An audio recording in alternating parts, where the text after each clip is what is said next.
बात रीवा की करेंगे। क्यों? क्योंकि सीमेंट फैक्ट्री की वजह से गांव छोड़ने को लोग मजबूर हैं। अल्ट्राटेक के कारण जिंदगी रही तो ऐसे घर और बन जाएंगे, घर बेचना है, ये लिखा है, देख लीजिए आप। क्यों भैया? अपने गांव की बात ही कुछ और होती है। अपना घर, वहां का बगीचा, वहां का मौसम, सब कुछ खास होता है, एक अलग ही एहसास होता है। इंसान घर छोड़कर चाहे कहीं भी चला जाए, अपना गांव कभी नहीं भूलता। लेकिन जरा सोचिए कि एक फैक्ट्री की वजह से अगर लोगों को अपना घर बेचने को मजबूर होना पड़े, अपना गांव छोड़ने को मजबूर होना पड़े, तो इस खबर पर विस्तार से बात करना बहुत जरूरी हो जाता है। पूरी खबर क्या है? किसी क्षेत्र के विकास के लिए सबसे जरूरी है कि वहां उद्योग हो, बड़ी बड़ी फैक्ट्रियां हो, स्थानीय लोगों को रोजगार मिले, क्षेत्र की अर्थव्यवस्था मजबूत हो। लेकिन फैक्ट्री ऐसी भी नहीं होनी चाहिए कि लोगों का जीना दूभर हो जाए। ऐसा ही मामला रीवा जिले से सामने आया। दरअसल रीवा और सतना जिले के सीमावर्ती इलाके में कई सीमेंट फैक्ट्रियां हैं, लेकिन यहां पर अल्ट्राटेक सीमेंट फैक्ट्री का प्रकोप कुछ ऐसा हो गया है कि अब यहां के स्थानीय लोग जो कई पीढ़ियों से इन गांवों में रहते आ रहे हैं, गांव छोड़ने के लिए मजबूर हो गए हैं। क्यों?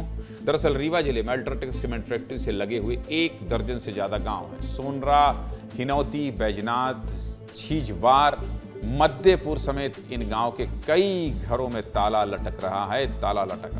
गांव सुनसान हो रहे हैं। घरों की दीवारों पर एक स्लोगन लिखा हुआ है कि अल्ट्राटेक प्रदूषण और ब्लास्टिंग के कारण गांव छोड़ने को मजबूर हैं। आखिर क्या है पूरी सच्चाई? इसको जानने के लिए विस्तार न्यूज के हमारे सहयोगी विवेक तिवारी ने उन तमाम गाँव की पड़ताल की है जहां ऐसे स्लोगन लिखे हुए हैं।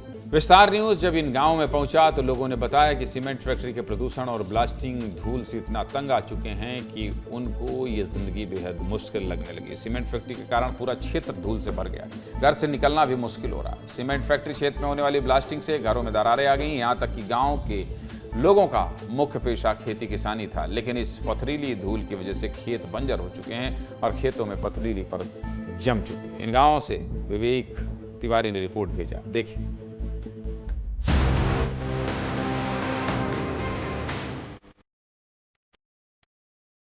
ये खदानें लोगों की मुश्किलों का सबसे बड़ा कारण और लोग अब यहाँ से पलायन कर रहे हैं।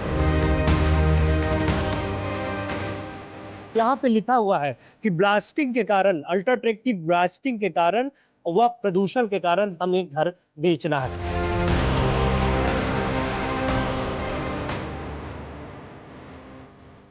कोई समय नहीं, कब ब्लास्टिंग कर देते हैं, कब क्या हो जाता है, इसलिए हम लोग अब यहाँ नहीं रहना चाहते। ब्लास्टिंग होती है, पत्थर आता है, टीना टप्पर पूरे फूट जाते हैं। अच्छे से खेती नहीं कर पा रहे, इतना प्रदूषण हो रहा है अल्ट्राटेक के कारण कि आसपास जैसे ब्लास्टिंग होती है तो घरों में दरारें आती हैं।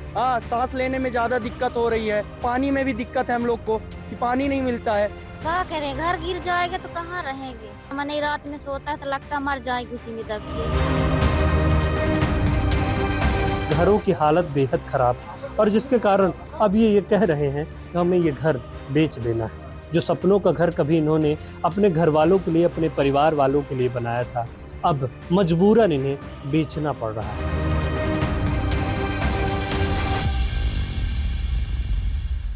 हाल ये है कि इस प्रदूषण की वजह से गांव के लोगों को कई बीमारियां होने लगी हैं। गांव वालों को सांस की बीमारी और कैंसर तक की शिकायत है। फैक्ट्री लगने पर जो गांव वाले रोजगार की आस में खुश हुए थे, अब वही अपनी किस्मत को कोस रहे हैं। प्रशासन से कई बार गुहार लगा चुके हैं, लेकिन कोई सुनवाई नहीं है। इसलिए हमने इस पूरे मामले पर रीवा कलेक्टर प्रतिभा पाल से भी बात की है। क्या कह रही है कलेक्टर साहिबा, सुनिए। ये विषय अभी आपके माध्यम से संज्ञान में आया है। अल्ट्राटेक का से संबंधित यदि आसपास के लोगों को इस प्रकार की कोई असुविधा का हवाला दिया जा रहा है तो इसकी हम लोग जांच कराएंगे। अल्ट्राटेक का जो काम है या किसी भी अन्य एजेंसी का जो काम है वो एज पर माइनिंग प्लान होना चाहिए और जो एनवायरमेंटल क्लियरेंस के जितने भी विषय हैं, जितने भी मापदंड हैं, उनको कड़ाई से पालन करना चाहिए।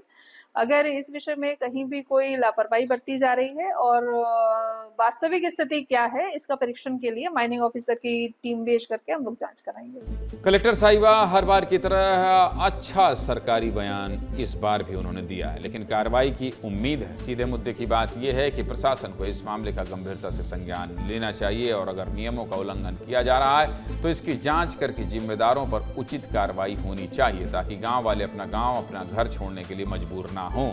इस खबर को हम लगातार दिखाते रहेंगे क्योंकि गांव के लोगों का सवाल है।